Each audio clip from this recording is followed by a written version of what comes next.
Offer valid on standard browsers, U.S. only. When I heard about Date My Age, I thought, I gotta check that out. I mean, I'm getting older, sure, but I don't feel like I'm done with, the fun parts of life, like connection and desire, excitement. You don't really find those things at the grocery store or the doctor's office, so I went online. Date My Age made dating an adventure. It gave me a chance to feel like a teenager again. The thrill of seeing someone new and saying, wow. I could send a spicy gift, start a video chat, or just message my compliments to a beautiful woman. Whether you love, or just like to look, the fun is waiting for you at Date My Age. Sure, I was skeptical, but Date My Age is safe, secure, and fun. Get 60% off when you join at datemyage.com today. That's datemyage.com to connect with thousands of singles worldwide. datemyage.com.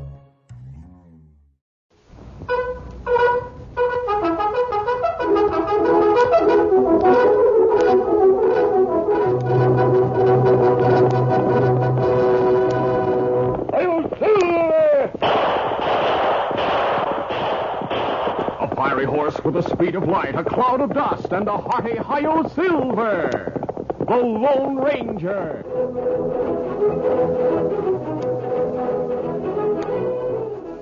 Before this exciting adventure, a word from our sponsor.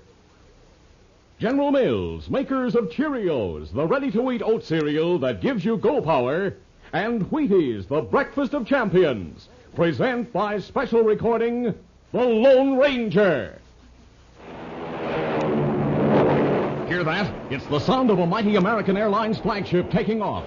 You know, being an American Airlines pilot is an exciting job. And now, thanks to Cheerios, you too can share in that fun. Because inside every specially marked package of Cheerios, you'll now find a free American Airlines air travel game. Yes, a free airplane game for you and your friends, complete with instructions, 4 airplane playing pieces, a spinner, and 2 playing boards. You're the pilot in this exciting air travel game, and you play on a real American Airlines system map that adds to the fun. On the back, you'll find another paper game board with lots of important information every American Airlines pilot must know. So how about it? You be the pilot. Get your complete American Airlines air travel game today, free in Cheerios. Look for the special Cheerios package with a flying airplane on front. Supplies are limited, so hurry. Ask for Cheerios today, the ready-to-eat oat cereal that gives you go power.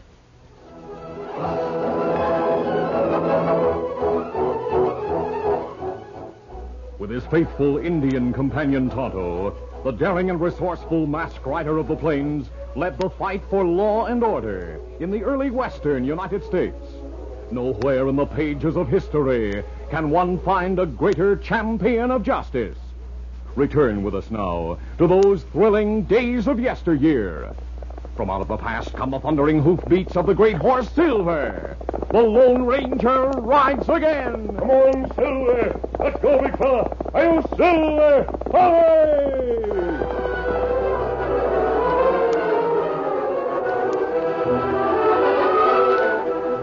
Dan Reed, nephew of the Lone Ranger, had ridden into the town of Granite Hill from their temporary camp in the nearby hills to buy some supplies at the general store. Mike Guffey, the storekeeper, was as usual in a talkative mood. There you are, son. I guess I got everything you ordered in there. Thanks, Mr. Guffey. Sounds like somebody's dog got hurt. Better go see. Come on.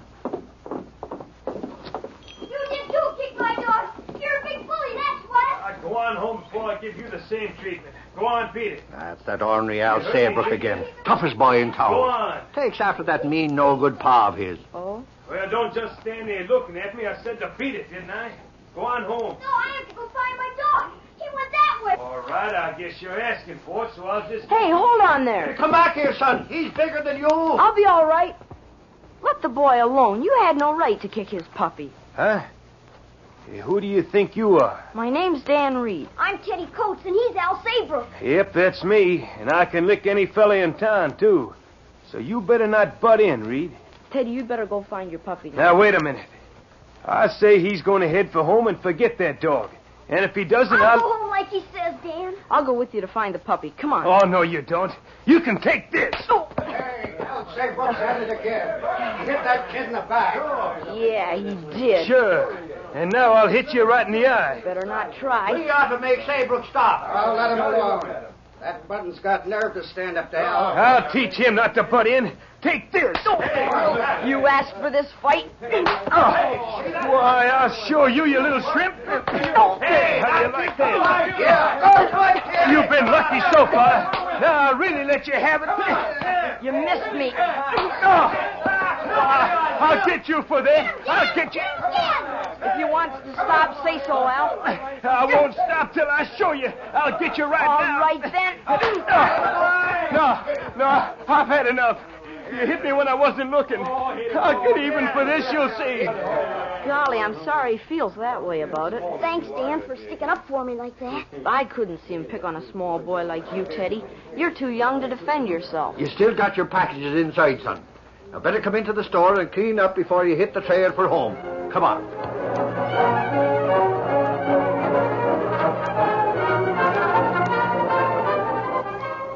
Later that afternoon, Dan arrived at the camp in the nearby hills, which he shared with Tonto and the Lone Ranger. He told them about the fight with Al Saybrook. Al's father, Stu Saybrook, was one of the toughest men in the territory. A man he knocked down in the cafe fight died from the blow, and Steve turned outlaw. He's wanted right now by the law. That's why we're here. Golly. Al has been on his own since his father left Granite Hill. He thinks it's smart to follow in his father's footsteps. That not good. Dan, you watch out for Al Saybrook. If him say him get even. Oh, I'm not afraid of him, Tonto. We know you aren't, Dan. But Al won't meet you in a fair fight now. He'll try to get even, as he calls it, in some underhanded way. Yes, Tonto's right. Al Saybrook will bear watching from now on.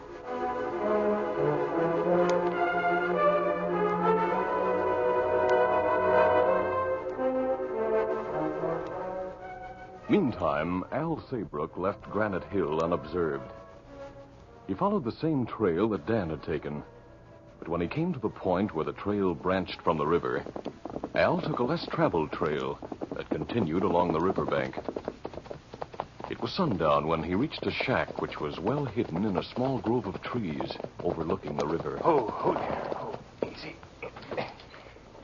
What brings you here, Al? Oh, hi, Pa. I come up to talk to you. Come on in. Sure.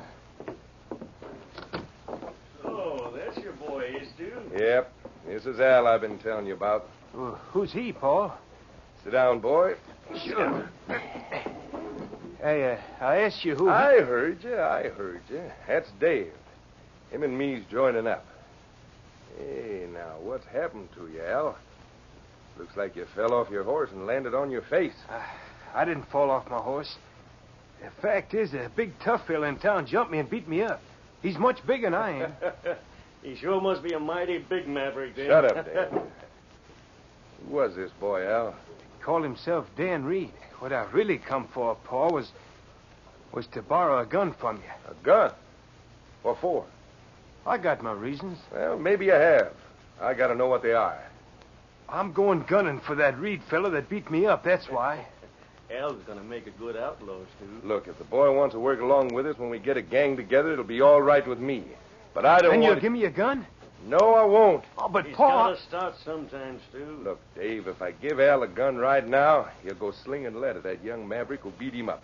Maybe he'll get caught by the sheriff, and they'll make him squeal about where I am, you savvy? Oh, but I wouldn't squeal on you. They'd make you talk, Al.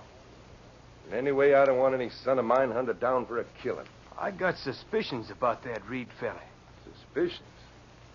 What do you mean? Well, just before he left town, I saw him talking to the sheriff.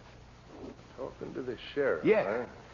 I kind of think he picked a fight with me on purpose, thinking maybe I'd get word to you and you'd try to do something about it. Now, wait a minute. You got suspicion? You see him talking to the sheriff? I don't get what you mean. Look, Pa, what I mean is, I think he's spying for the law, that's what. Why, you crazy galoot. Maybe that boy trailed you here. Oh, no, he didn't. I made sure of that. He left town first. He did come along the main trail as far as the fork, though. Then he headed on out toward the foothills. Hey, Stu, that isn't so good. If that Reed fellow really is Yeah, trying to... after what you just told me, Al, things are different. Then you let me have a gun? No. But I'll see that something's done about Reed. Like what? In the morning, I'll have Dave go with you to the fork in the trail. You can watch there for that boy to show up. Oh, then Dave can dry gulch him from ambush. No, I want that boy taken alive and brought here to me. Oh, no, Pa. I'll get him to talk and tell us what the sheriff is up to. I can tell you one thing, Hal. Dan Reed will never jump you again. I promise you that. The following morning, the Lone Ranger and Tonto prepare to leave the camp. Steady, Silver. Easy. There. That cinch is tight enough. Silver seems to think so anyway. Me ready, Kimasabi. Good. Now, Dan, we're going to search the hills in an effort to find Stu Saybrook's hideout. We'll be back before sundown. And you stay here in camp. Well, I was thinking of taking Victor to town to the blacksmith shop. One of his shoes is loose. Then you'd better have it fixed as soon as possible. But don't hang around town. Come right back here. Yes, sir. And keep your eyes open when you're in town, Dan. All right, let's go, Tonto. Easy, steady, big fella. Easy, fella. Come on, Silver. Come on, Scout.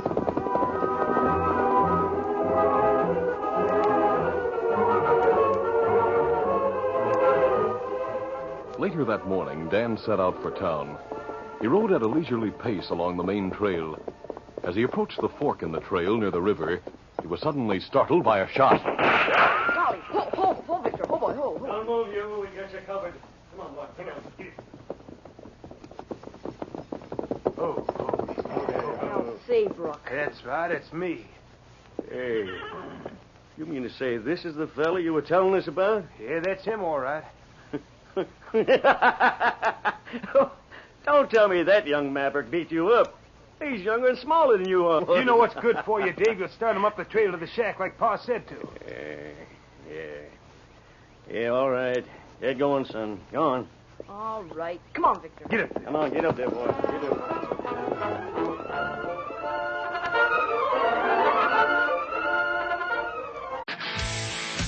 If you're a lineman in charge of keeping the lights on, Grainger understands that you go to great lengths and sometimes heights to ensure the power is always flowing, which is why you can count on Grainger for professional-grade products and next-day delivery, so you have everything you need to get the job done. Call 1-800-GRAINGER, click Grainger.com, or just stop by. Grainger, for the ones who get it done. If you work as a manufacturing facilities engineer, installing a new piece of equipment can be as complex as the machinery itself. From prep work to alignment and testing, it's your team's job to put it all together. That's why it's good to have Grainger on your side. With industrial-grade products and next-day delivery, Grainger helps ensure you have everything you need close at hand through every step of the installation. Call 1-800-GRAINGER, click Grainger.com, or just stop by. Grainger, for the ones who get it done. We'll continue our Lone Ranger adventure in just a moment. All over the country in every direction, how you doing is the question. And here's what the happy people have to say. Are we and do and okay. And that's the truth. Take California champions, for instance. Now, way out west, you'll hear us talking about a quarterback we call Van Brocklin, a passing star with Wheaties style who throws that ball a country mile. And Duke Snyder, too, is a West Coast man, a fancy slugger and a Wheaties fan who takes his bat and scares them all when he knocks the hide right off the ball. Now, these two champions know that there's big energy in their favorite cereal because there's a whole kernel of wheat in every Wheaties flake. Wheaties, breakfast of champions. Keep on eating your Wheaties and you'll be doing okay.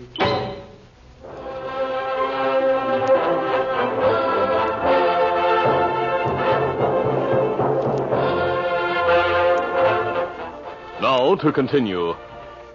It was earlier in the afternoon than they had expected when the Lone Ranger and Tonto returned to their camp. Finding that Dan hadn't returned from town, they decided to go meet him. As they moved slowly along the trail, the Lone Ranger spoke. Look, Tonto. Dan's trail is easy to follow because of Victor's loose shoe. Wait, Kimasabi. Oh, Silver. Oh, fella. Look there. Signs show that Victor stopped here. Hoof prints of two horses come out of bushes. Yes, that's right. Victor's tracks go up the river trail with the others. Ah, that's strange. That's savvy. I wonder if... Al Saybrook. I wouldn't put it past him to try to... Kimasabi. Yes? You think Saybrook boy one of the riders who stopped here with Dan? It's possible. Anyway, Dan wouldn't have any reason to ride up that river trail with anyone unless he was forced to go. Not right. All right, we'll follow those tracks and see what's going on. Come on, Silver. Let's count. Al and Dave arrived at the shack with Dan and took him inside to face Stu Saybrook, the outlaw. Well, Stu, here he is. What? Al, you mean to tell me this little runt's the one who beat you up? Remember, he's the fellow who was talking to the sheriff. Yeah, that's so. What were you talking to the sheriff about, Reed? He asked what Al and I were fighting about, that's all. Don't believe him, Paul. He's a dirty little spy, that's what. So you are, huh? No. You're lying. Take this. Oh, what a shock. Oh, you gonna let him knock me down? Ah, you make me sick. It served you right. Stay away from him from now on. I'll deal with that frisky maverick. Well, what are we gonna do with him, Stu? Can't let him go. Don't worry, I don't intend to let him go. We'll keep him here in this shack till I figure out what I want to do with him. He knows too much for his own good. The Lone Ranger and Tonto followed the river trail until they came to the top of a hill. Steady, easy. Why we stop here, Kimasabi? I want to use my binoculars, Tonto. If Saybrook has a hideout up this way, he may have others with him. They'll be watching the trail. Oh, what you see? There's a shack and a grove of trees on the riverbank up ahead. I think... Yes, Tonto. There are 3 horses in front of it. One of them looks like Victor. Here, look. That's Victor. Must be the hideout. And that's where Dan is. Here, glasses. Now, what we do? Ride back to town. Shouldn't take you long. Give the sheriff this silver bullet. Tell him who you are. And I'm sure you'll come back here with some men.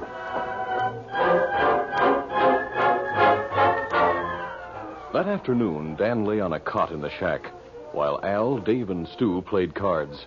Stu faced a front window so he could keep an eye on the river trail as they played. Give me 1. That's good. How about you, Al? Give me 2. 1, 2, there you are. Hey, Dave, I was wondering. You reckon anyone might try to trail that kid? No, he wasn't coming from town when we met him. He's coming along the trail from the other direction. Yeah, that's right. Well, I was... Wait a minute. What's the matter? Thought I saw something moving on the trail out there when I looked through the window. Gee, Paul, you think somebody's coming? Here, Al. Reckon I better give you a gun now, so as you can take that kid out of here and keep him quiet. Oh, thanks, Paul. Take him out the back door and hide him in the bushes along the top of the bluff. Keep that gun on him so as he'll keep still. Okay, all right. Come on, you're going with me. And if you get smart, I'll let you have a bullet. Tough now that you have a gun, aren't you? Get out of here, both of you, and hurry it up. Why'd you send them outside, Stu? There's going to be shooting, and I don't want them youngsters in the middle of it. Yeah, it's a posse, all right. When they get closer, let them have it, Dave. Right. Funny they didn't spread out. Don't move, you two. A masked hombre. Sneaked up on us. Let him have it. No, my arm! I'll get you. Drop that gun or you'll get it, too. Hey. All right. You win, mister. Well, mister, looks like you got him ready and waiting for us. It's a good thing the Indian told me about your mask and all. Glad we could help, Sheriff, but there's one thing more. Eh? Saybrook, where's the boy you had here? You won't find him. Where is he? No, my arm! Al took him out the back way. I suggest that you take over here, Sheriff. I'm going after Dan. We'll bring these 2 along so as Hal can see their cut. Good idea. Let's get going. Bring them out the back way, men. I don't see them. Dan! Dan! Hey, you, Hal Saybrook. We got your father. You better come out of hiding. We'll find you anyhow. Here we are. But if you come out first, I'll shoot Dan Reed. Look, over there on the edge of the riverbank. Al Saybrook has Dan standing between him and us. Holding a gun at my back. The Saybrook kid's gone loco. I'll walk slowly over that way. Maybe I can persuade him to give up. You might as well give up, Al. The law will be easy with you. If you come closer, I'll punch Dan Reed. The Lone Ranger stopped walking since Dan's life was in danger at the hands of the fear-crazed Al. The 2 boys were at the edge of the riverbank, just above a deep pool at that point. Al momentarily focused his attention on the Lone Ranger, saying, Get back, mister. I'll plug you first. Dan Reed saw his chance. He ducked and half-turned, grabbing at Al's gun hand. I'll take that gun. No, you won't. In the car. We're slipping over the edge of the bank. Look out. We'll fall into the pool. Ah! Can you see them? Help! Help My kid, he can't swim. Let's go out to water's edge. Come on.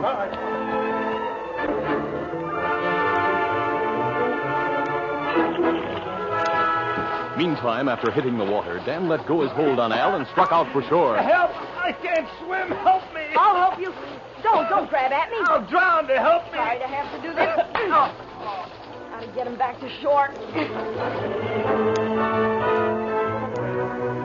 Hey, look. The kid's bringing Al in. He ought to forget Al. Save himself. I'll swim out and help him. Hold my gun, Tonto. There. All right, Dan. You're almost there. Here, let me help. With the Lone Ranger's help, Dan with Al finally reached the riverbank. Willing hands pulled them out of the pool, and they lay Al on the ground. The crowd watched as Stu knelt beside his son. Al, son, it's your paw. You'll be all right. Yes, I had to knock him out, or else be dragged under. Gosh, Paul, how'd I get here? Well, lucky for you, the boy saved your life, Al. Mighty fine thing for him to do, too, after you held that gun on him. You mean Dan Reed saved me? Golly, I don't know what to say. I'm sorry for the way I acted, but it's too late now. No, it isn't. We can be friends, can't we? Look, son, I guess I brought you up all wrong. To think that kid saved your life when he could have drowned. Say, Brooke, Dan couldn't leave anyone to drown. Well, I reckon if you could be like Dan, I'd be able to be proud of you. I got a killing against me. Accidental killing, in a way, Stu. You'll get prison for manslaughter. But someday you'll get out again. And, Paul, when you do get out, I'll be different. Honest. We'll leave now. I'm sure thankful you got a line on Saybrook before he had a chance to form a gang. I'm glad we did, too, Sheriff. Out here in the far west, we have enough outlaw gangs to cope with. Well, we'll see you again. Adios. We'll get Al and the other two back to town. Adios. Goodbye, Al. I'll come to see you in town. Goodbye, Dan. I reckon teaching my kid he had to be tough to get along was the wrong slant, Sheriff. Yep, I reckon it was. You were wrong, Paul. Dan isn't tough, but he gave me a beating when I jumped him in town yesterday. He was sticking up for a little boy I was picking on. Oh, gee, I wish I could be like him. You can, Al, if you put your mind to it.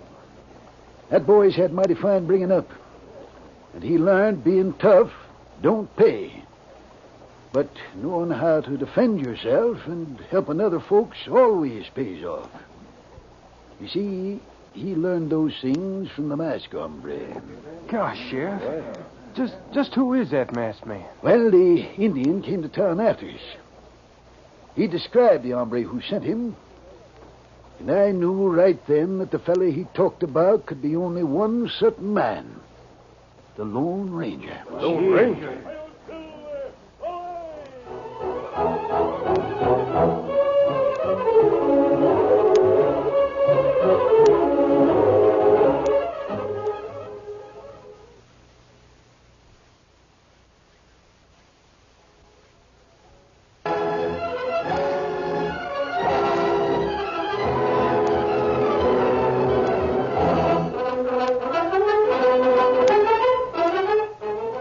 The Lone Ranger, a copyrighted feature of the Lone Ranger Incorporated, is produced by Pendle Campbell Muir Incorporated.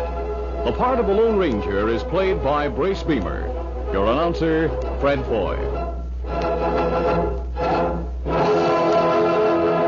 Listen to The Lone Ranger, brought to you by special recording Mondays through Fridays at this same time.